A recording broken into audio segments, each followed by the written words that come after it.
forward in order to understand the state perspective when it comes to urban governance. Please join me in welcoming on the stage Dr. Binu Francis, IAS, Joint Managing Director, Kerala Water Authority, and Executive Director, Suchitwa Mission, Government of Kerala, who will shed his insights on solid waste management. Please welcome him with a huge round of applause. Good evening. Good afternoon. And congratulate the Municipal Corporation for its foundation of 25th years and its dynamic and vibrancy during this period and having a dynamic leadership at the age of 25. Basically, I'm from Kerala. I am in water sector, but Ashu sir, the stalwart in the water has already been delivered. But some of the key points, say, takeaway, one is 100% metering. In Kerala, that's we have 100% metering in urban and rural. Since Kerala Water Authority is the sole agency that we are giving water, even in big municipalities, we have around 56 lakhs connections. And coming to non-revenue water, normally in many states it's more than 30%, but we have to reduce it to 20%. Then only the efficiency can be achieved. The third thing, a kind of authority that's not in many states, but in Kerala we have kind of authority called Kerala Water Authority.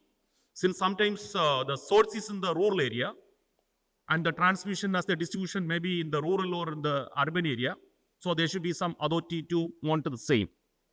Then coming to the potable water, that's we are misusing for a non-potable purpose also. The cost of treating the water is on the higher side.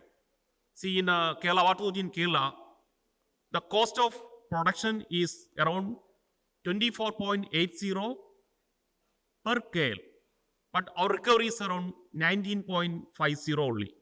Around 5 rupees per KL loss is there. Then can come to the quality.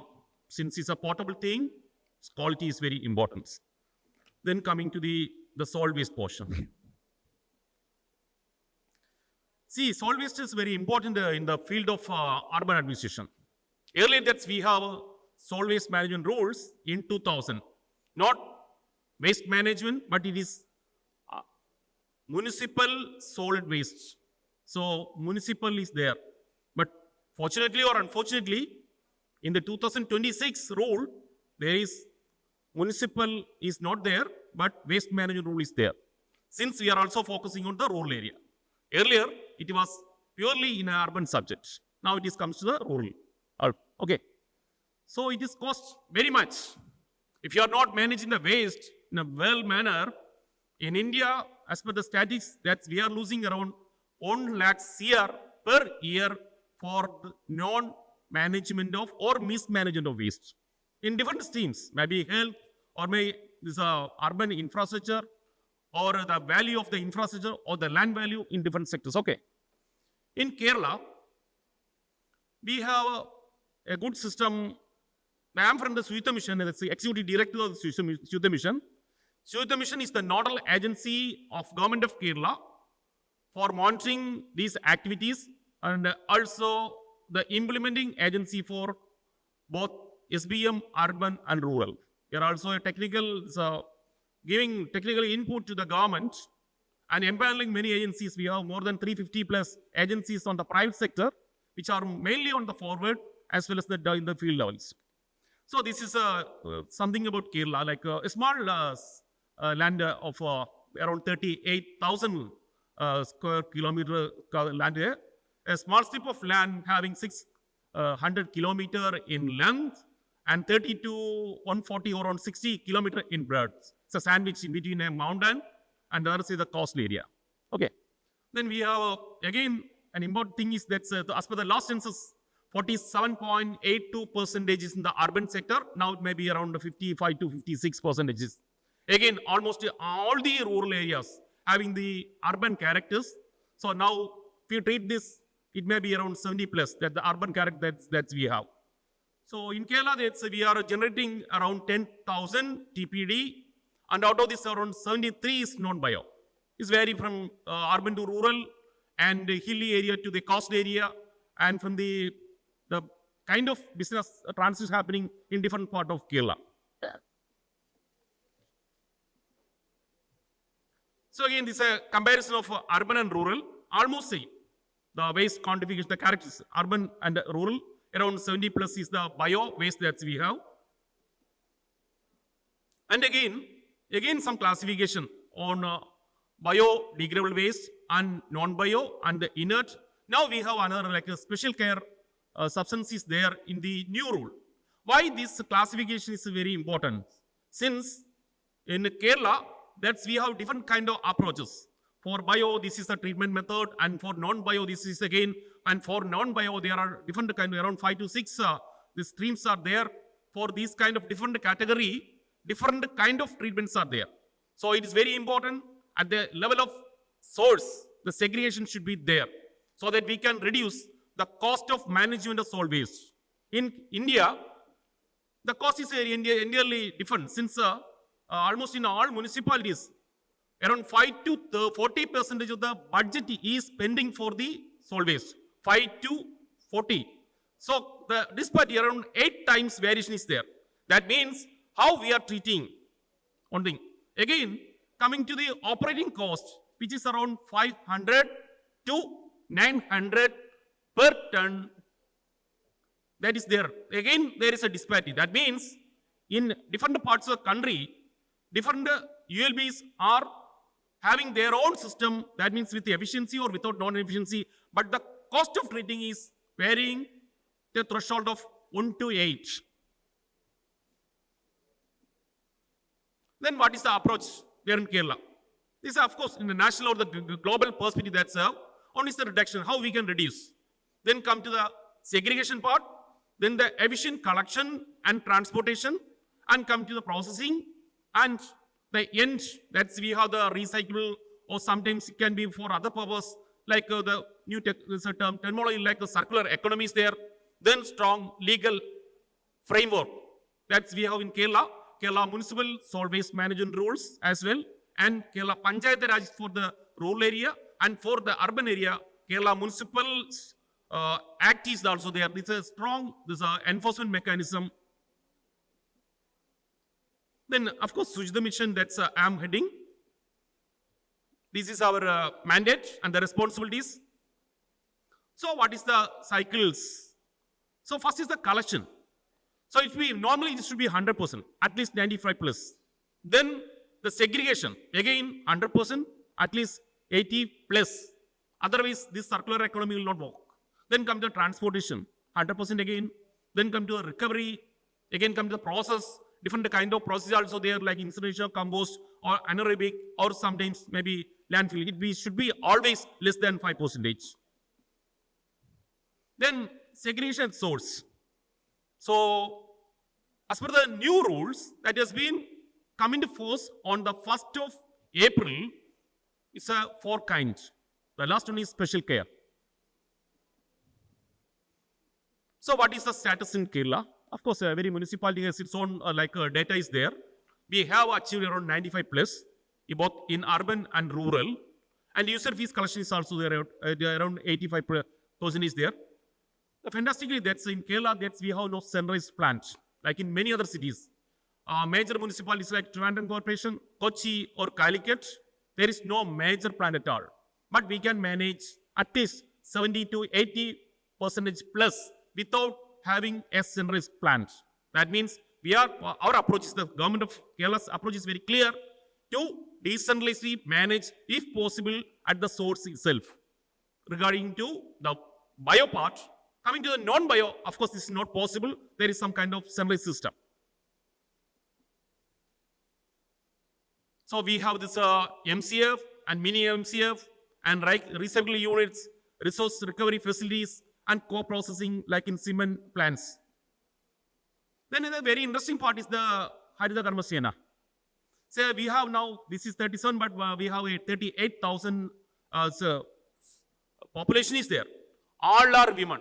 All are from the Kudumbasri. I think that's many of them are familiar with the Kudumbasri system in Kerala. That's started 27 years back. for empowering the women and to make them a earning member of that particular family. Now, this many people are transferred to Haridha Dharma Sena. They are earning more than 20,000 per month. They are exclusively for non-bio.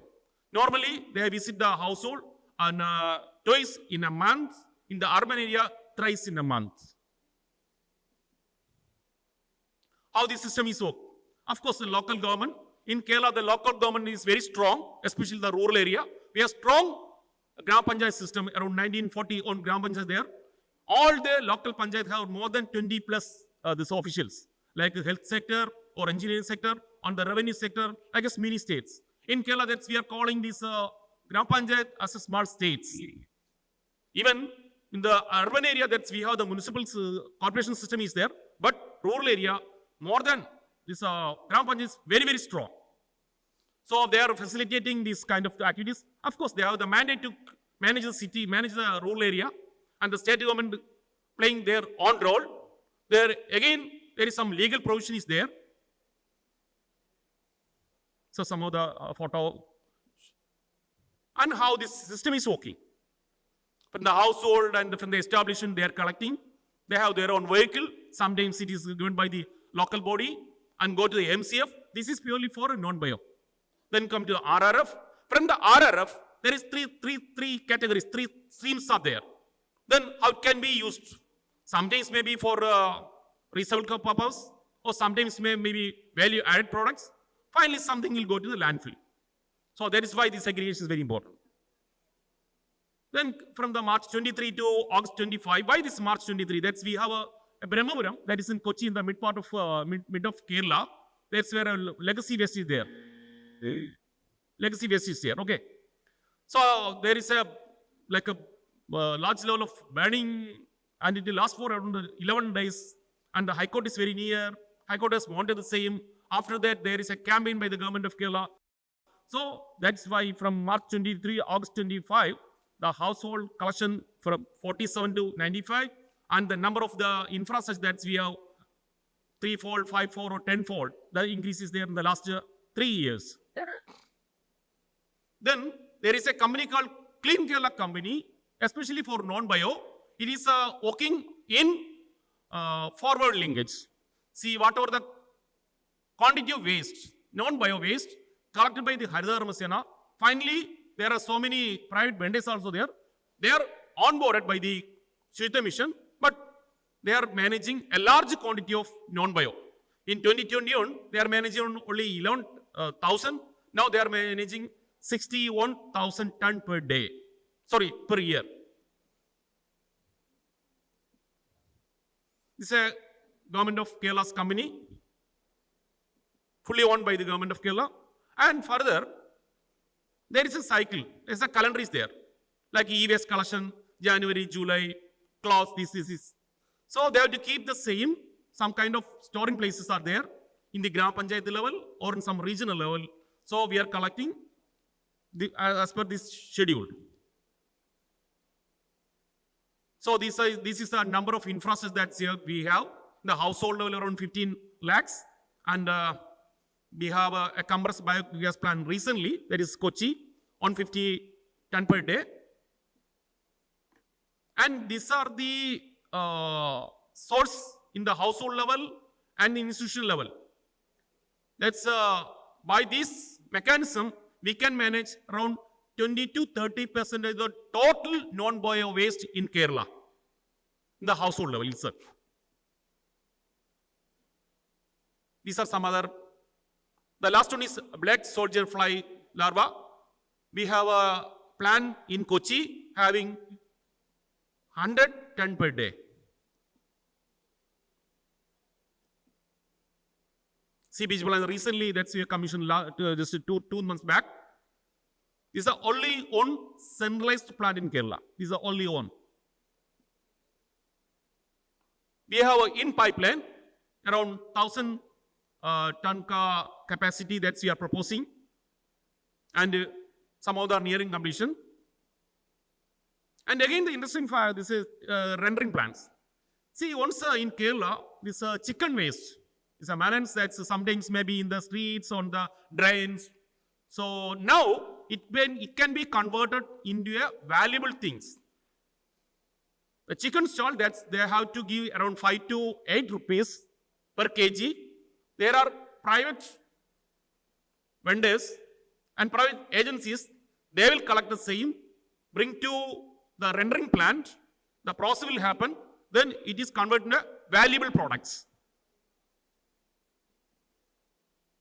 The CBG plant, which is in operation and in pipeline, and the RDO plant, again in operation and in ongoing, and come to regional sanitary waste incinerator.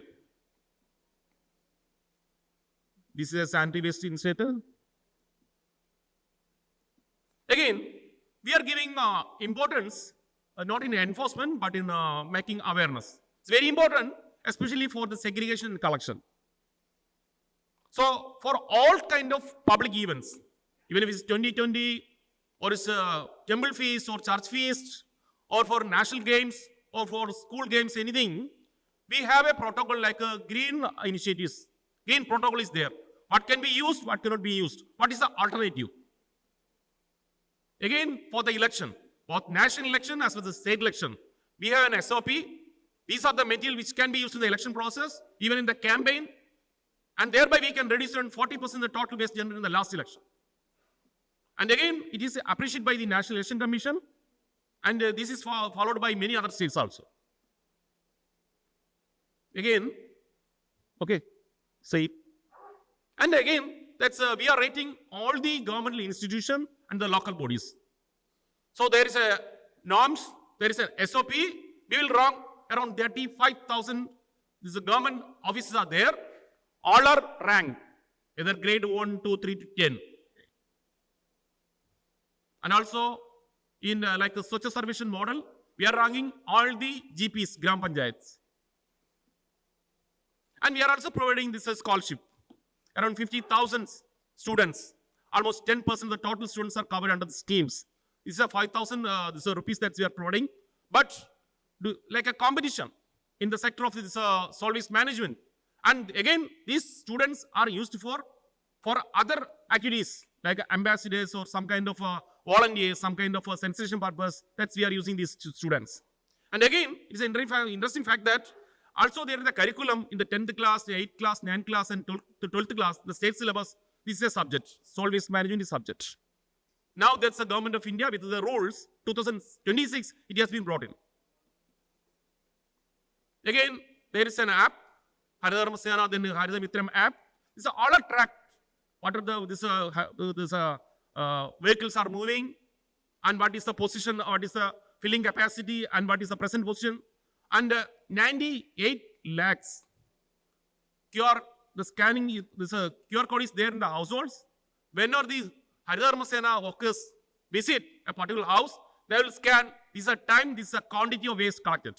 So that we can track what is the total quantity of the waste and what is the total number of households is visited by the Haridharma Masena. So it's a centralized mechanism there to track this. Yes. A real tracking of waste collection activities across Kerala. There is an app called Clue to navigate the wash or the toilet. And there is a system like a reporting system is there. If you can see some kind of waste there in the streets or in the public places, the passenger or the stranger or the public can take the photos and can be uploaded.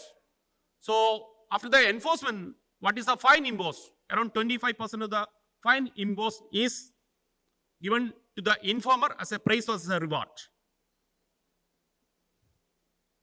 So some of the local initiatives and some of the national conclave, and so Honorable Governor and the Chief Secretary, Sharada, and the minister, local government minister, and since some of the installations in the last conclave. So the interesting point is that in 2023, that we have no city in the first 1,000. But now, in the 24, this edition, our 82 cities are in the first 1,000. That's the achievement that we have. So my point is very simple. Segregation is very important. And if possible, decentralized mechanism is very good for 2 to 3 reasons, but there should be ownership among the community. That kind of awareness should be there. So capacitation is very important.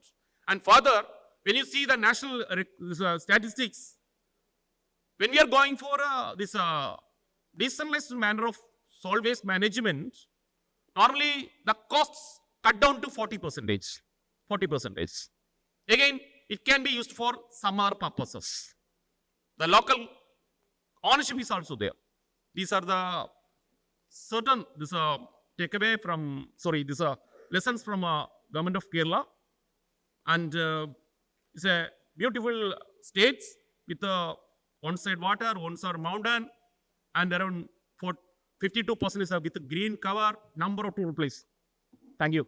Thank you, sir, for sharing your insights with us. I now request Srimati Priyanka Rajput, Additional Commissioner MBMC, to kindly join us on the stage to felicitate sir with a token of gratitude. Please welcome her with a huge round of applause. Dr. Binu Francis, IAS, Joint Managing Director, Kerala Water Authority, and Executive Director, Sujitwa Mission, Government of Kerala. Thank you, ma'am. Thank you, sir.